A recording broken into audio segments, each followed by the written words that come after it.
We reject the ideology of globalism, and we embrace the doctrine of patriotism. Not only will this tax plan pay for itself, but it will pay down debt. There are moral and legal obligation questions that I think we'll have to wrestle with as a society. When we as people go wobbly on the truth, we go wobbly on America. All you have to do is look at the numbers, look at what we've done. And this is only the beginning. From 100.9 FM WXIR, this is Evidence of Design, and I'm your host, Jason Taylor. Evidence of Design is a live talk show about the political economy. We critique income and wealth inequality and support democratic values. Thank you for listening, and welcome.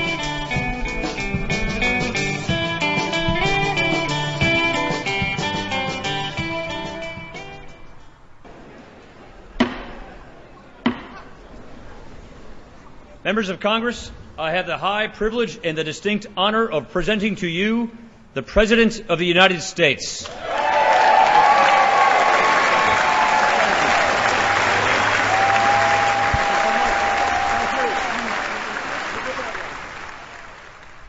My dear, sweet fellow Americans, it is an honor to stand before you as the sovereign and titular leader of this storied nation.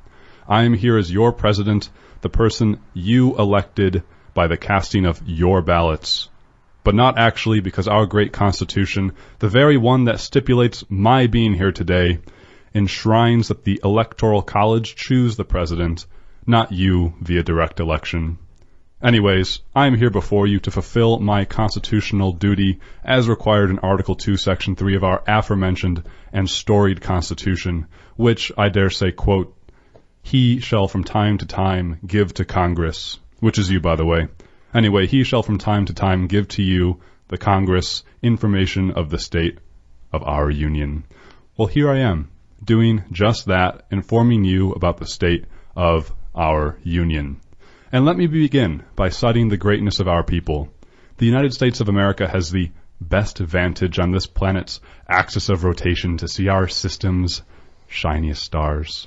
To the maximum extent possible, we have bent that axis to our will. All military is the strongest. This teleprompter is not working. Our military is the strongest fighting force in the history of history. Our businesses have honed their teeth on international trade, harnessing the ingenuity of the American mind for the power of the American dollar.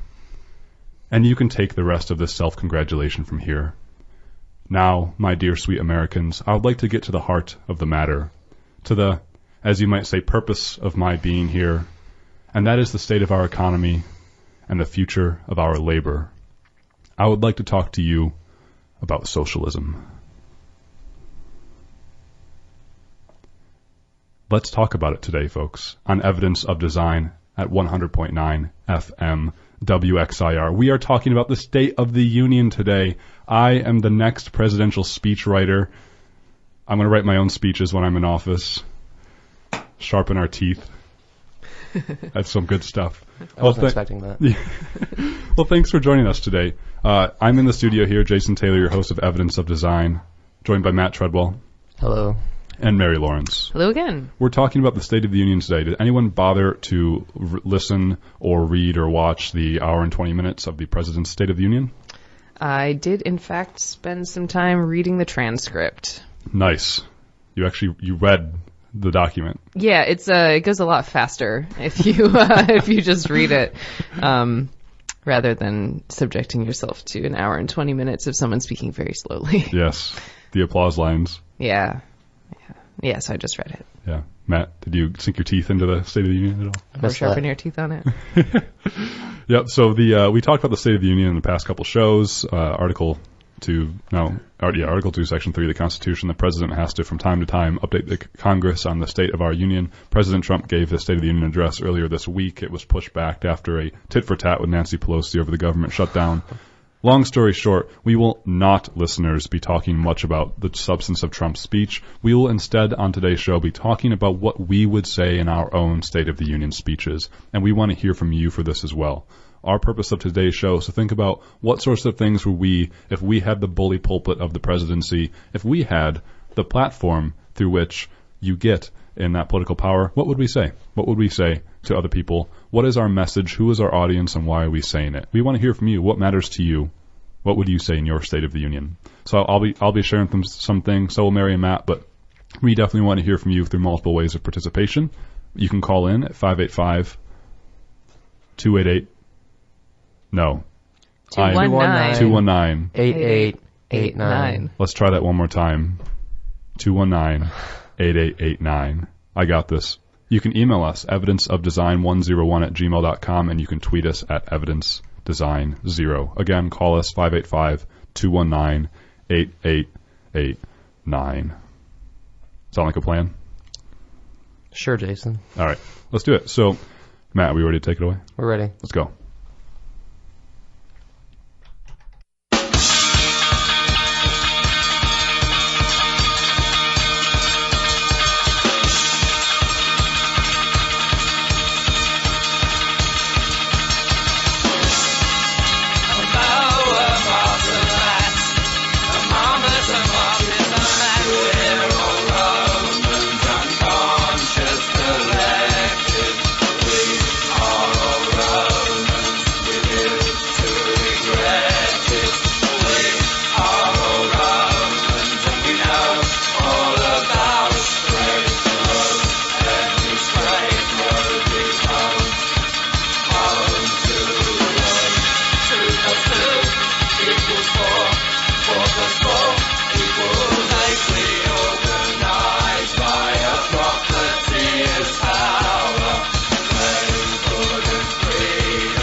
That was the song SPQR by This Heat.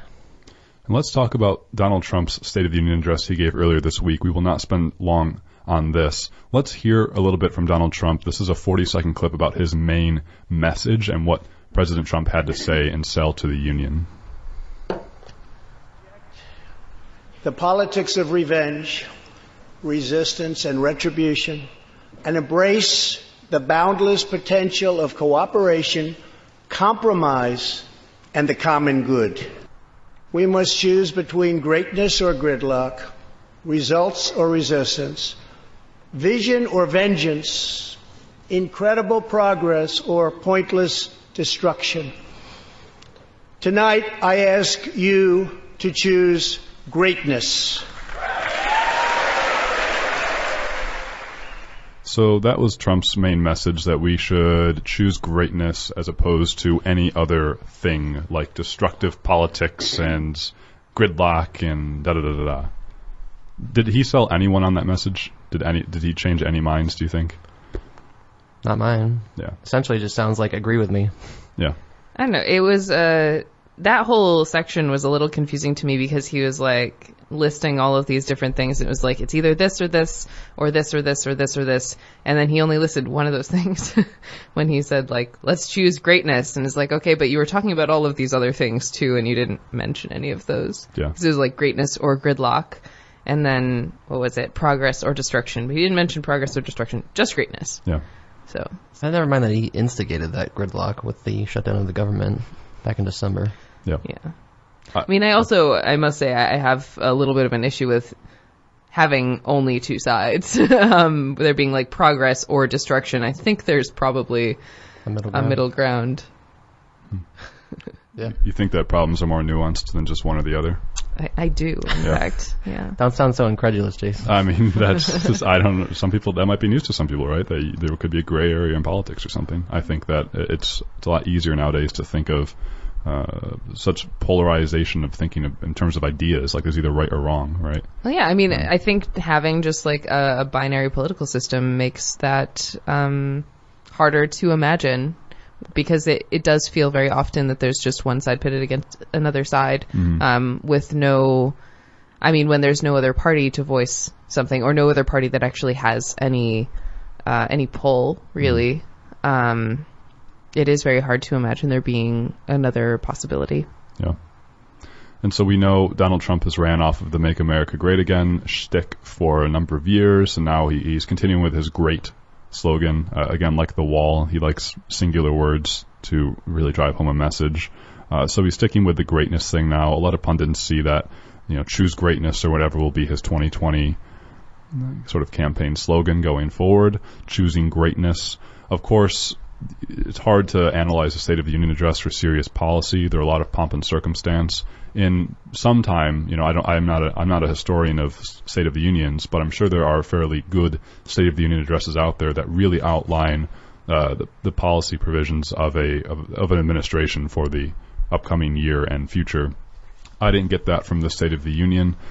There was just a lot of sort of banality and platitudes in the beginning, as usual, saying American hoorah, and then going into just sort of the usual Trump talking lines about immigration and what other things were in the State of the Union, Mary? Because I know you read the transcript, which is you're one of 8 Americans who. I'm just kidding with you. That's great, and I'm glad that you took the time to look into that.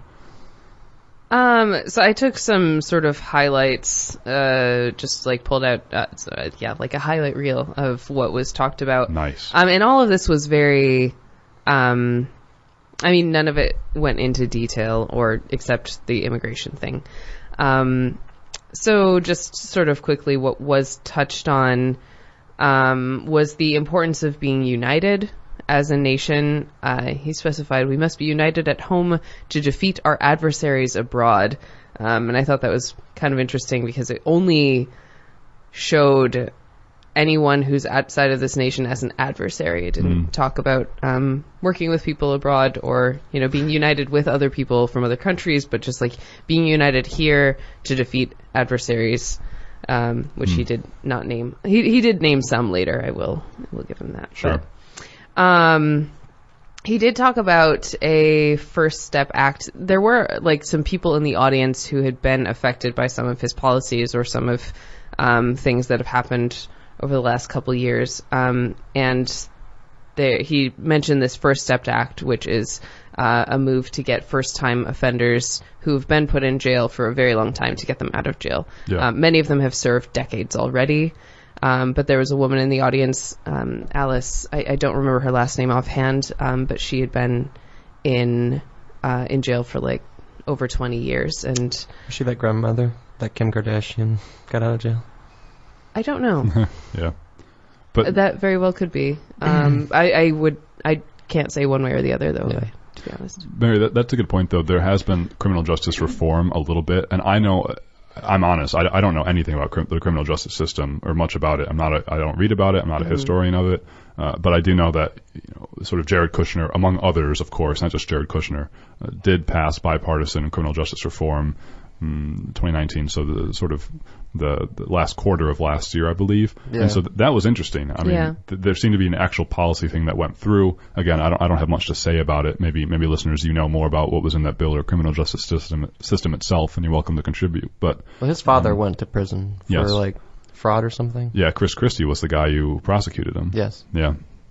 And so, he went to jail for fraud, and so, there's an interest in the criminal justice system. But that is interesting, Mary, that there is actually sort of at least one bipartisan policy thing that has came through the Trump administration, and one has been about criminal justice. Yeah, and I thought that's actually a really, really wonderful move or a good step. I don't know how far it's gone or whether the 2 people in the audience are the only 2 people who've been affected by this so far. Yeah. But, I mean, first-time offenders being put in jail for decades is a huge problem of our system because often it's drug-related and it's usually just possession. Yeah. And that, no one deserves to be put in jail for 30 years for just having a dime bag. Yeah. So that was one thing anyway. And then of course he moved on to his favorite topic, which is the urgent national crisis at our southern border. Yes. Have you heard about it? It's urgent. And he did mention that Republicans and Democrats were united on that one thing. And so I'm going to quote him here. As we have seen, when we are united, we can make astonishing strides for our country. So there he's referencing the First Step Act. And then transitions. Now, Republicans and Democrats must join forces again to confront an urgent national crisis. The Congress has 10 days left to pass a bill that will fund our government, protect our homeland, and secure our southern border. And he actually had some really fascinating things to say here. So I know we talk about class on here sometimes. It's not a very common thing to be talked about in political speech, but he did bring class into this speech, which I found really fascinating. And he said, and I'm quoting again, "No issue better illustrates the divide between America's working class and America's political class than illegal immigration. Wealthy politicians and donors push for open borders while living their lives behind walls and gates and guards. Meanwhile, working class Americans are left to pay the price for mass illegal immigration, reduced jobs, lower wages, overburdened schools and hospitals, increased crime, and a depleted social safety net." And then he called it a moral issue. But I just found that really fascinating. Generally, when class is talked about, it's really only in reference to there being a middle class and the middle class needing to get stronger, but we don't usually hear things about the political class. And in particular, it's interesting for him to talk about the political class living behind walls and gates and guards when he is one of those people living behind a wall and a gate and a guard. Yep.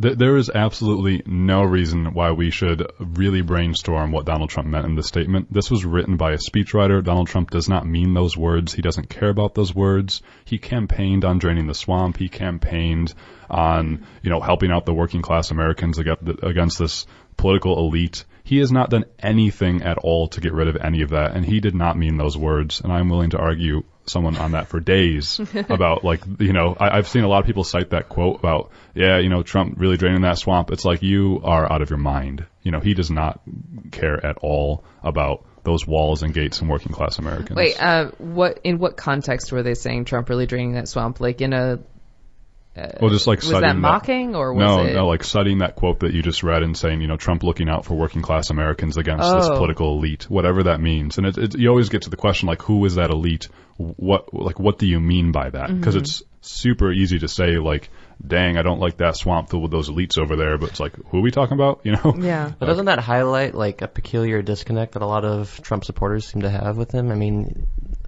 in one breath they're like citing how he's this man of the people who speaks like them and for them, and in the same breath they're saying like, oh, he's this incredibly talented businessman who's well versed in economics and knows what's best for us, and not that those are necessarily mutually exclusive, but Trump positions himself as this figure who's very critical of the elite, all while he belongs to it. Mm-hmm. I do think there is a place for that, for people who are members of the elite to be critical. Right. I think in this context, I understand what you're saying, but I do just want to say that there is a place for people who have wealth or who have power to be critical, and that is necessary in order for those to change, because sometimes it takes, someone who's part of a certain group to change. I agree with you. Yeah. I think I phrased it poorly. What I was trying to say is like, he's part of the problem. Mm-hmm. Yeah. Yeah. I mean, Howard Schultz, right, the former CEO of Starbucks, who might be running for president as an independent, Donald Trump, Michael Bloomberg. Well, now Michael Bloomberg was a politician. So just Howard Schultz and Donald Trump, I can see an argument where it's like, look, they're outside of the political sphere, right? They were business people, and I don't believe this at all. Like, this isn't my opinion, but I understand at least how some people are like, yeah, I want a businessman in politics to fix the system, even though I think that is the worst thing ever. But, I can get how you have that perspective. But the thing is, Donald Trump has been president for over 2 years. He's a part of the system, and he no longer has the ability to critique the political system, because guess what? You are the sovereign and titular head of the political system. And therefore, the more you complain about it, the more it's saying you're failing at fixing the problem at which you're identifying, right? Donald Trump is the president. Mm-hmm. He's the elite. And like, I don't mean that in a bad way. I think that we blame elites for too much for no reason, I just think that it's a moot point now to critique the so-called elite when you're one of them. And he has been, at least economically, his whole life, So anyways, it's a very confusing point. But Mary, maybe some what were the bullet points now of anything else Donald Trump talked about? Bullet points. All right. So he talked about some bills that he's going to try and get passed. And so I'll just go down sort of a list. So he wants Congress is looking to pass an infrastructure bill. He didn't go into what that included. But it includes investments on cutting edge industries of the future. I don't know what those are, but there are some. Anyway, so the next major priority is lower cost of healthcare and prescription drugs, and to help patients with pre-existing conditions. One of the things he specifically mentioned was childhood cancer and getting money for childhood cancer research. He has included, apparently, in the budget a nationwide paid family leave. Again, no specifications of how long that is, but it does sound that it's for both parents. He also mentioned the abortion legislation that was recently passed in New York, and said that he wants to pass, or he's going to ask Congress to pass legislation to prohibit late-term abortion. And he did specify there of children who can feel pain in the mother's womb. And that he did go into a little section there talking about how beautiful newborn babies and mother connections are. He loves to say the word babies. I haven't noticed that, but yeah. Remember after the Syria missile attack? The one that we launched? Yeah, before that. Yeah, the Syrian chemical weapons or gas attack at the start of his presidency. Yeah. There's among others. Anyways, I digress, but he likes to say the word babies. All right, well, we're going to move away from that anyway. And into talking about fully rebuilding the military. He said over the past 2 years, we've begun to fully rebuild the U.S. military, and talks about how much money is going into that. He talks about the alarm of socialism, and that, America will resolve to never be a socialist country.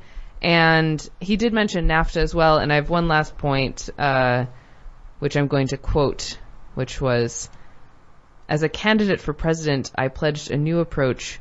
Great nations do not fight endless wars," as he was talking about pulling troops out of Iraq and Syria and approaching Iran. Yeah. So, thank you. So there's a number of policy proposals there, not so much in depth. Again, this is the State of the Union. It's not really time to get in depth. It's a time to lay out your vision for the year of your governing and administration. There's no mention of climate change, Mary. I don't believe there was. Yeah, I didn't hear that either. So no message at all of climate change from our president. He didn't even blame the Chinese. Didn't even bother to blame the Chinese. Didn't acknowledge it at all that's happening. He did acknowledge socialism, which we'll get to in a second as we started the show.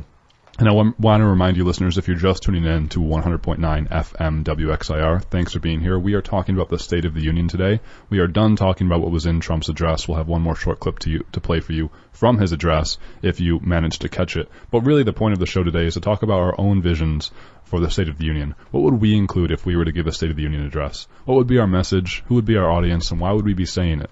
I think that's really important because it's very easy to critique nowadays. I think our social media sphere is filled with critique, and I think it's also just a worthwhile exercise to think about what sorts of things would we create. If we had that power and vision, how would we want the world to look? And so we want to hear from you about that today. What would be in your State of the Union address? You can let us know at 585-219-8889, 219-8889, or you can email us at evidenceofdesign101@gmail.com.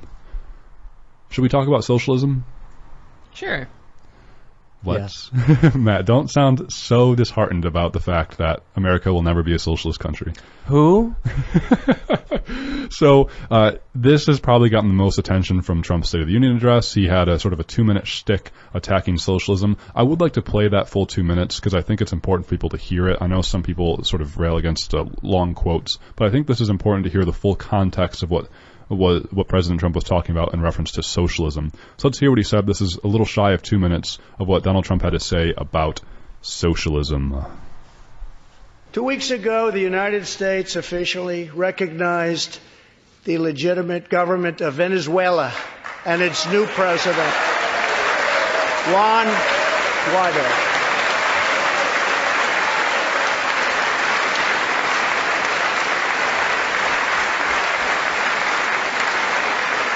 We stand with the Venezuelan people in their noble quest for freedom, and we condemn the brutality of the Maduro regime, whose socialist policies have turned that nation from being the wealthiest in South America into a state of abject poverty and despair.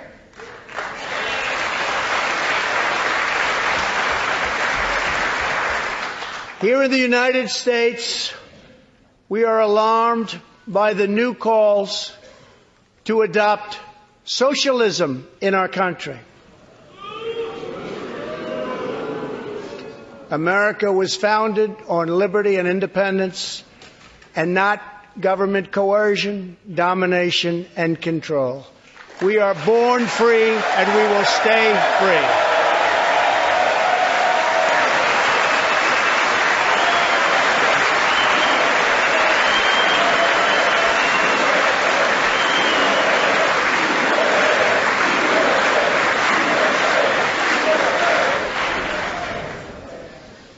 Tonight, we renew our resolve that America will never be a socialist country.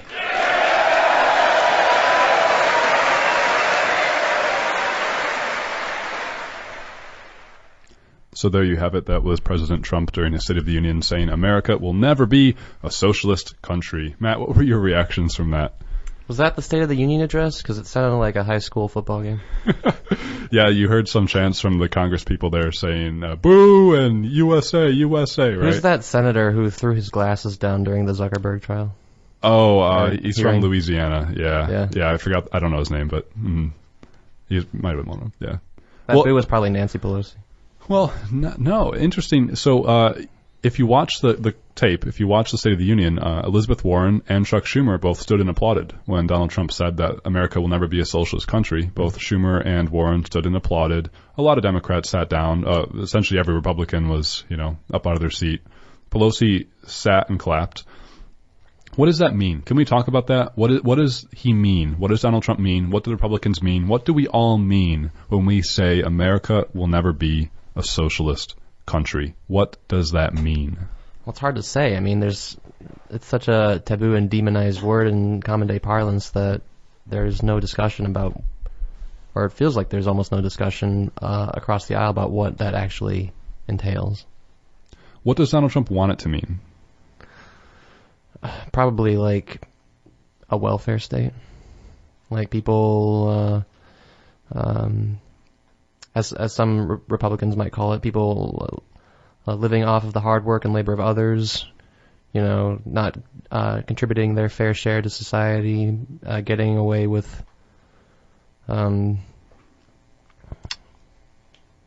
cheating the system, which is something that the wealthy do anyway. So, it's just a matter of who's doing it, I guess. Mm-hmm. I think it might also have something to do with levels of power, because historically there have been a lot of socialist regimes that are taken advantage of and become dictatorships, and that is what we end up seeing, and that's what's often, like when we look at socialism, often we look at or think of dictatorships for failed regimes. And so I think that is a common misconception, perhaps.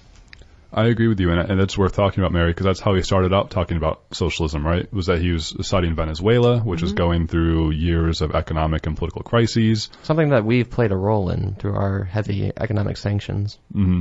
Yeah, I mean, and going back to the Cold War and the U.S.'s long and convoluted policies toward, even before the Cold War, of course. But yeah, I mean, Venezuela is struggling right now, and they are nominally socialist, meaning the government provides more services to its people than perhaps it does in the United States. I mean, period. That's what it means by they're more socialist than the U.S. But the problem is they're also relatively more so than the U.S., authoritarian, and they've been going through increasing power grabs by sort of former but also current president Nicolas Maduro. It's still contested there. And so this is very often the attack line from conservatives immediately when you talk about socialism, to say, look at what happened to the Soviet Union, and now look at Venezuela. And I agree with you, Mariam, that it's sort of disingenuous because you're talking about authoritarian socialism, right?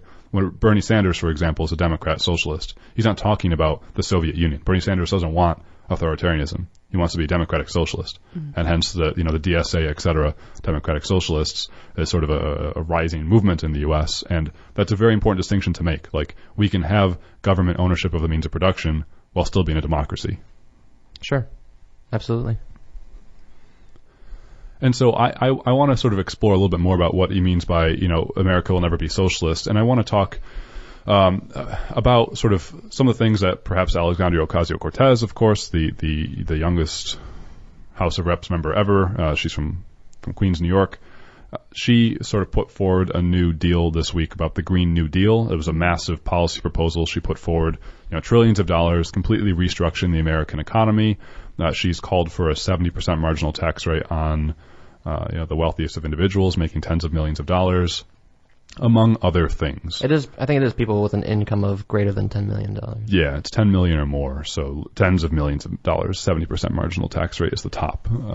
And so, I'm really glad that at least elements of the left are now putting forward boldly provisions and to say, I want universal government-provided health care to all American citizens. Or I want the economy restructured in such a way that everyone is guaranteed a universal basic income. And I think that's really important. And whether or not those are socialist or not, whatever word you want to apply to it, almost doesn't matter to me, because the point is we have to call out the policies, what we should have as a country, right? How do you argue against not wanting the opposing political party to put forward proposals to give every single person health care? And even if the party thinks that, right, so if the leaders of the Republican Party are railing against that, how do you think the average, so to speak, American is thinking about that? And that's why Democrats and progressives have to keep putting forward these proposals that, whether or not you call them socialist, is really saying, yeah, I think, universal health care is a good thing. I think I choose to care about my fellow man. Mm-hmm. Absolutely. Human. And fundamentally, that's what it gets down to, is sort of socialism is collectivism versus individualism, right? And we've been living for a long time in the United States where we've been very individualistic for a number of reasons, mainly how the economy is structured to reward individuals at the expense of collectives. And I think whatever you want to call this, the socialism or what the left is putting forward, the very far left is putting forward, is more collectivism. And I think that's a good thing, at least. And so when I hear Donald Trump saying that the U.S. will never be socialist, I hear him saying the U.S. will never be a nation that cares about all of its people. It will only care about and reward the work of individuals at the expense of others. That's what I hear. And I think other people, if they share that point of view, should articulate it as well, so that we don't get bogged down in saying, well, are we really socialist or not? That's not the point. The point is Donald Trump doesn't want every single American to have health care. That's the point. Yes. I would just argue, skip the semantics, and say that Donald Trump only cares about Donald Trump, and Donald Trump just wants Donald Trump to be super rich. Mm-hmm. And the easiest way for him to do that is to take advantage of people who don't have access to the same means of power and influence that he does, which, being the President of the United States, is most people at this point. So he's going to push forward policies that enrich him and the likes of his cohorts and allies, while disadvantaging the common people.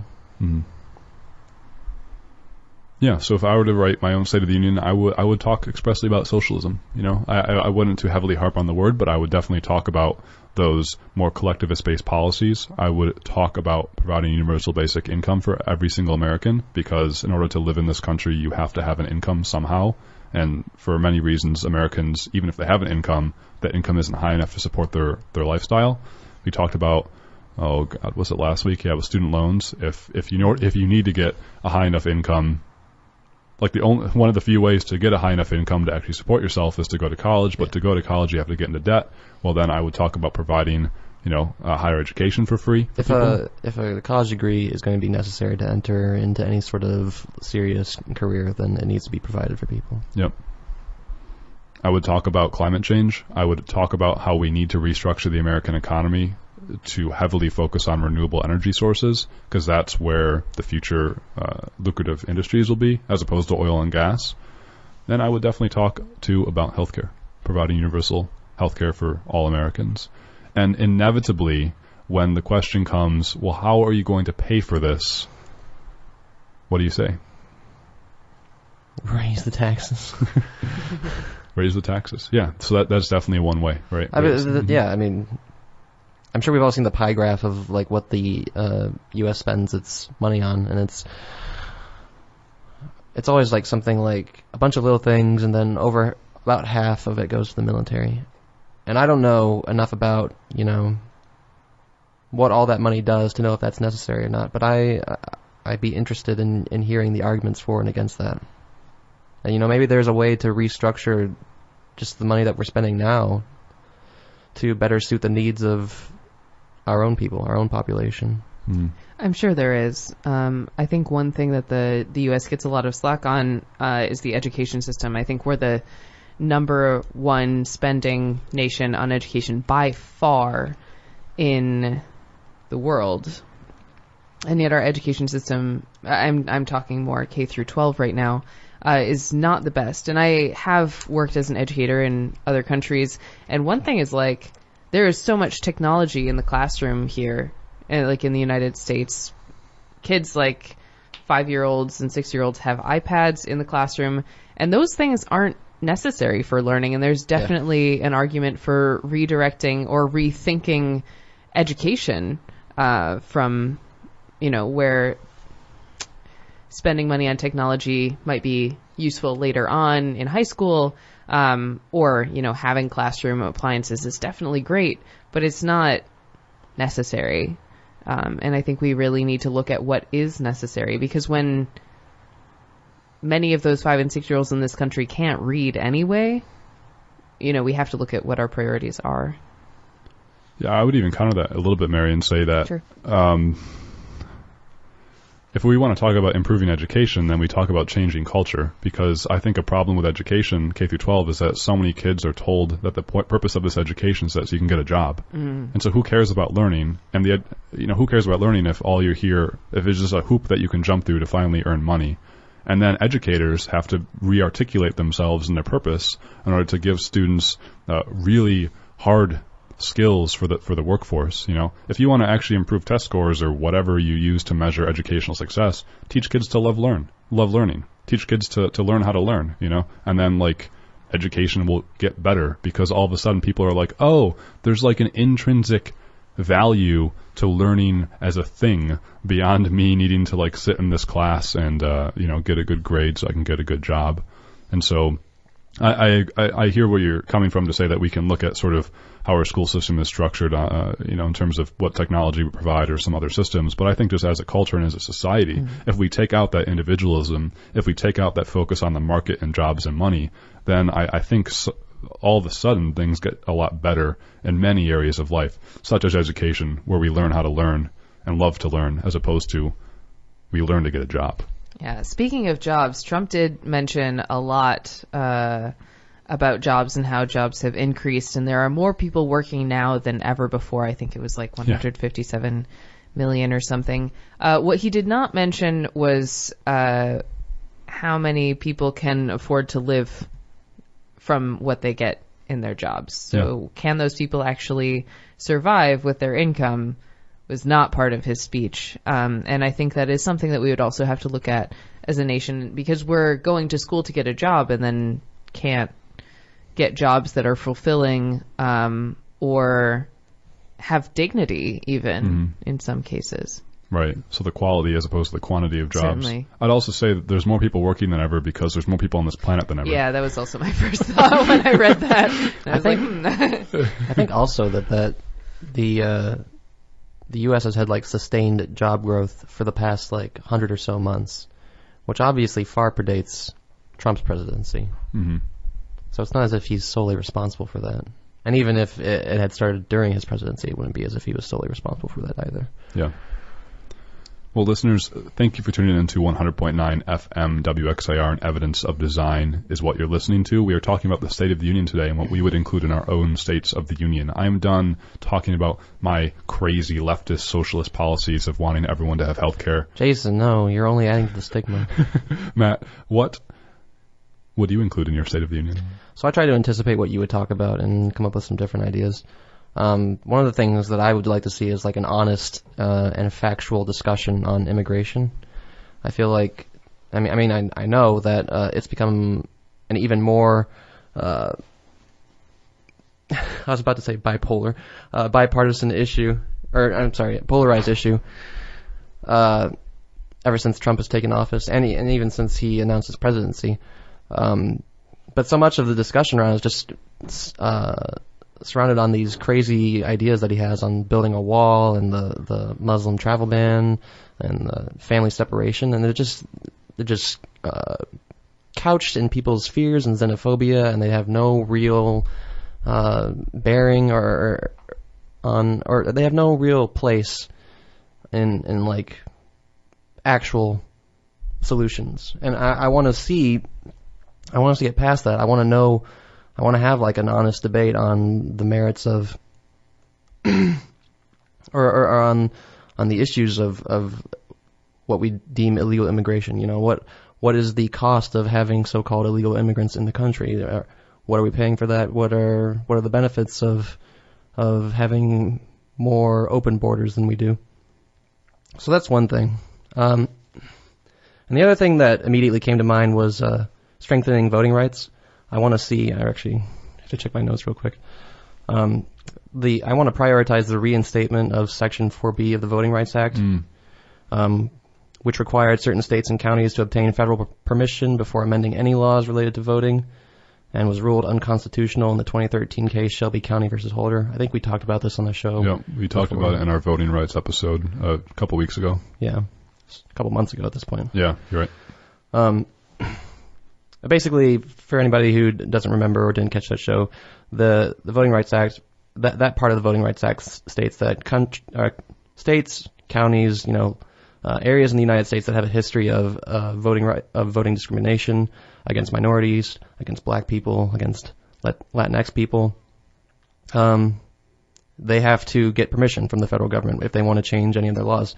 And that provision was struck down back in 2013 in a Supreme Court case.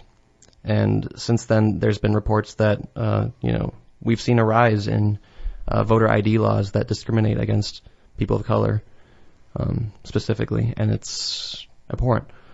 I would also say that we should make presidential, senatorial, federal representative, and gubernatorial elections federal holidays, eliminate voter ID laws. New York State, along with a couple other states such as California, don't have any voter ID laws, if you didn't know. And we need to enable early voting and absentee ballots in every state. Yeah, those are a lot of great points, and we did talk about them on a past show on the voting rights. Thanks for bringing those up, man. I agree with a lot of those, and I appreciate you actually going into some specifics about them. Mary, what would you include in your State of the Union address? Oh boy. So, I also had affordable health care, so I won't really go into that.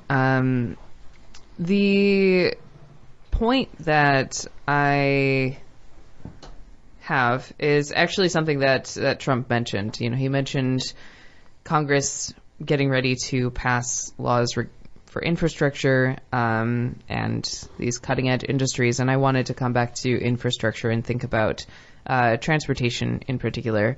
This is something that I personally have had the hardest time with coming back to the U.S., and so I would love to see a focus on public transportation taking precedence in this country. A lot of focus is being put on manufacturing, and I think part of that is with the automobile industry.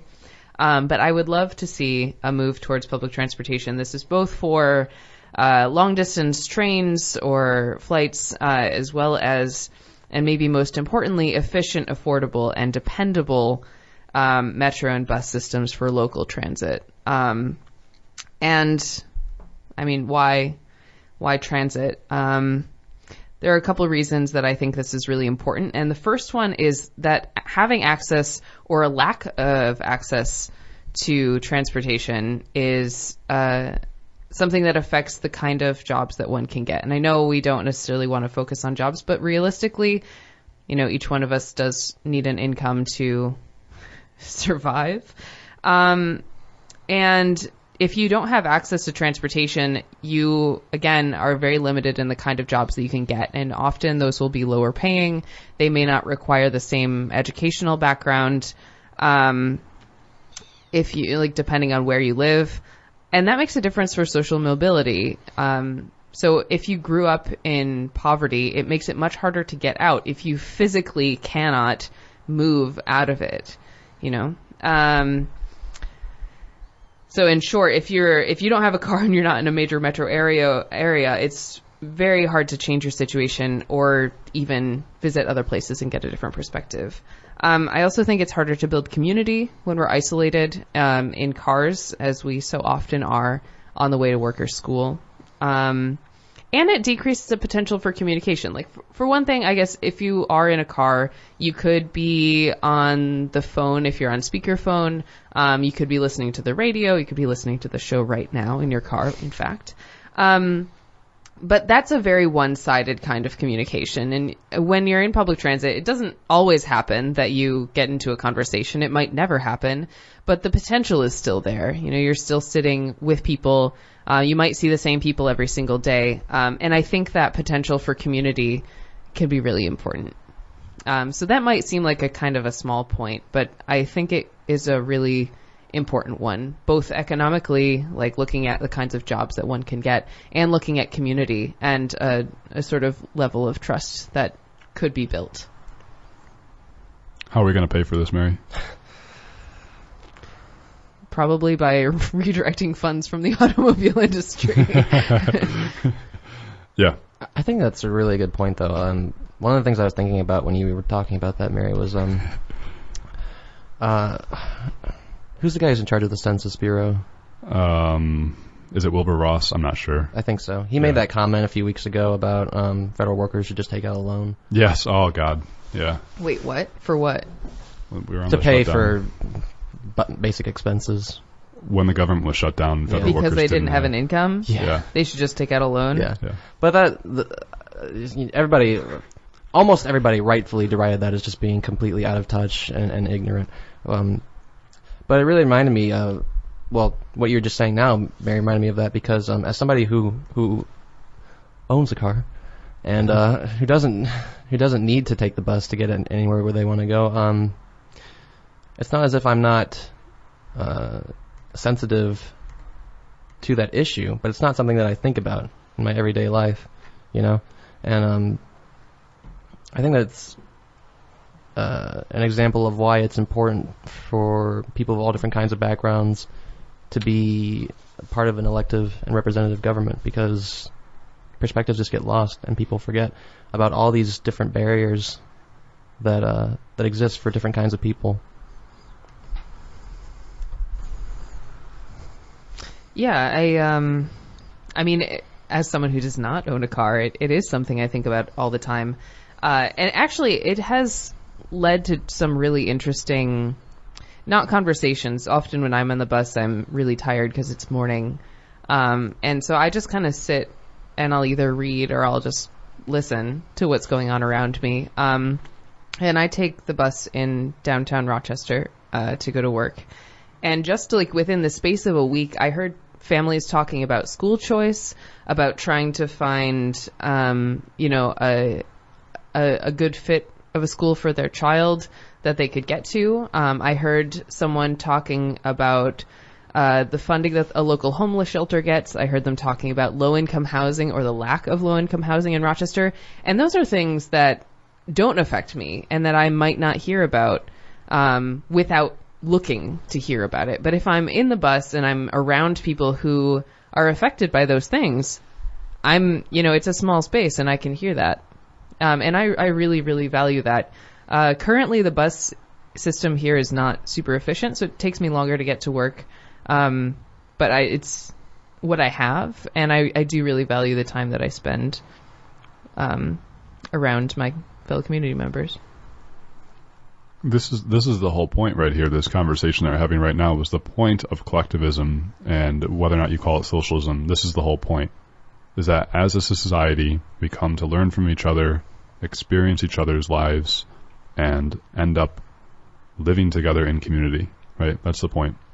And it's really hard to do that when you're really focused on working, or when you're told by the system or whatever that success means making a lot of money and buying a lot of stuff. It just erodes the ability to see the humanity in other people in so many different ways. And to me, like, what makes my life worth living is experiencing other people's stories and learning from other people and just getting to know them, like relationships, you know? As the old adage goes, and this, like, changed my life when I read this most simple adage, but it was like, you know, when you're on your deathbed and you're sitting back thinking about your life, no one is ever going to say, boy, I wish I worked harder at my job. You know, what you're going to say is, I wish I had more relationships, more fulfilling friends, family members, things like that. And if there's any way to live your life, I think, like, that is good enough, you know? And so I appreciate this conversation for pointing that out. I think I would like to see that actually be part of a State of the Union, is while, you know, again, as we said, having an income is important. I think the focus on jobs takes away from our humanity. Mm-hmm. How say more about that, Mary? How does that take away our humanity? Well, like you said, when you're on your deathbed, you wouldn't necessarily want to be working or want to imagine yourself having worked hard at your job. You want to value your family and your friends and the relationships that you cultivate. And having such a focus on jobs as a nation, you know, when we think of it in the context of an average full-time job being like a 40-hour work week, and then I know many, many people who are working much more than that. Mm-hmm. It doesn't give us time to actually have a culture, really. Mm. It doesn't allow us to form relationships that might be engaging or make us grow as human beings. And, you know, each of us individually growing as human beings leads into our nation growing as well. Not, you know, getting bigger, but just I got you, Mary. Yeah, growing in terms of knowledge and interest. And I think just focusing on, you know, production takes away from our culture. Yeah, I appreciate that perspective. That's really important. I like the culture. That's great. You like culture? Talking about culture. It's one of those words that you don't think about often, right? Mm-hmm. But what we're all part of is a culture, and we create and build our culture. I want to quickly. I'd love to expand upon that, but I want to go to a comment from a listener. Again, folks, you can participate in our discussion in the last few minutes here on 100.9 FM WXIR in Rochester. You can participate by giving us the old ring at 585-219-8889. Matt is on the phone today. He won't bite you if you give him that call. He'd be glad to talk. 585-219-8889. I'm on the emails today. You can give me an email at evidenceofdesign101@gmail.com. I might bite through email, but we got a text from a listener. Aaron's from Queens. We have to make Aaron from Queens a t-shirt or something for his stalwart participation on our story show. Indeed. The three people who work on the show can wear. Aaron from Queens writes, but all of us as hosts are reluctant to admit that. Okay, I'm sorry. This is not written for the host to just read it off. Let me paraphrase Aaron from Queens. Forgive me. Aaron from Queens writes about the fact that we seem reluctant to talk about how we're going to pay for these ideas, how we're going to pay for massive transportation overhauls, how we're going to pay for universal health care, universal basic income, universal or free higher education. How are we going to pay for those things? And so Aaron from Queens writes, why can't we just say loud and proud that we'll just massively raise taxes on the wealthy. I thought we did say that. We did say it a little bit. We did talk about it a little bit, but he sends an article to 538, and I've seen this reported elsewhere that most Americans, at least in a poll, for what that's worth, there are polls out there now that say most Americans support increasing taxes on the wealthy. That's important. Like, that's a big deal. And I think that for so long it's been out of the political consciousness that that's an option, because we've been told by the political elites, or the ruling class, as it were, whatever you want to call it, that, raising taxes is destructive for the economy and that our society and culture would collapse if we do that. And now we're seeing, again, with Alexandria Ocasio-Cortez, Elizabeth Warren, that raising taxes loud and proud on the wealthy is an option. Never mind that was like the state of things in this country for like 30 or 40 years. Yeah. In the first half of the 20th century. Absolutely. And we've gone through that before, that for most of American history, since the income tax was introduced, taxes on the wealthiest Americans were 70% or higher for much of American history, for half of it. We have the graph, but I think that's... We have the graph. We have the graph. The numbers are out there, people. But I just think that's a really important point, and I'm willing to say that loud and proud, that, yeah, if you make tens of millions of dollars, your top marginal tax rate should be 70% or higher, or whatever. Guess what? After that, you're still going to be a multimillionaire. No one's taking away all of your dollars. And guess what? Even if your money is going away, it's going to support everyone, including yourself, because of all the things we talked about with building culture and community. And so I just hope I agree with Aaron from Queens that we should be bold and loud and say, I want higher taxes. And I'm fine with higher taxes on myself. I was just going to say that. I think one thing that, when we focus on raising taxes on the wealthy, that kind of gets forgotten is that we're all taxed. Yep. And we're taxed proportionately for a reason, so that we can have enough money to continue to survive, but also to support each other as a community, as a society. And I am more than happy to pay my taxes. I know, like, for example, as a person who rides public transportation, I know that some of my state taxes go to that. Mm-hmm. And I want those buses to be in good condition, not just for me, but for the other people who ride them. Yeah. And can I just say this? We are facing not historic, I don't know if it's historic. We are facing very large crises and problems in society, like climate change. How are we going to solve climate change? How are we going to pay trillions of dollars to fix crumbling infrastructure? How are we going to ensure that Americans are not saddled with trillions of dollars of college debt and also healthcare debt? These are huge problems, and they will not be solved, no matter what Howard Schultz tells you or anyone else. They will not be solved by some random ingenuity in the business community. They won't be solved that way. We've been told that for 40 years and more, that somehow the business community would save us through ingenuity and innovation in the market. It's not happening. Things are only getting worse, in my opinion. The only way to do this is by going back to Government 101, which is if you want to fix large social problems, you solve it from the government level, and that big area. I'm not discounting grassroots. I'm just saying we need tax money. We need government revenue to fix these population level problems, period. End of story. That's kind of where I'm coming from. But I just don't. I'm so tired of the argument that, like, Howard Schultz and whoever are saying, well, raising taxes it hurts everyone, and we've seen that before, man. The Laffer curve, and it's like, I go crazy, And I'm really glad that people are now saying, raising the argument about raising taxes, and we need to be there, and we need to sing it loud and proud, and raise taxes on me too. I'm fine with that. Mm-hmm. Seriously, like, as long as the tax dollars are going to a better society that we all live in, because again, collectivism, I'm fine with that. What if they're going to build a Gen 6 factory to make LCD screens in whatever state Scott Walker was? Matt, what if they're going to build a giant medieval wall on the U.S.-Mexico border? What if half of it is going to the military? Yes. Oh, wait. They already are. Yeah, so, I don't know. Let's raise state taxes. I can't tell if how beneficial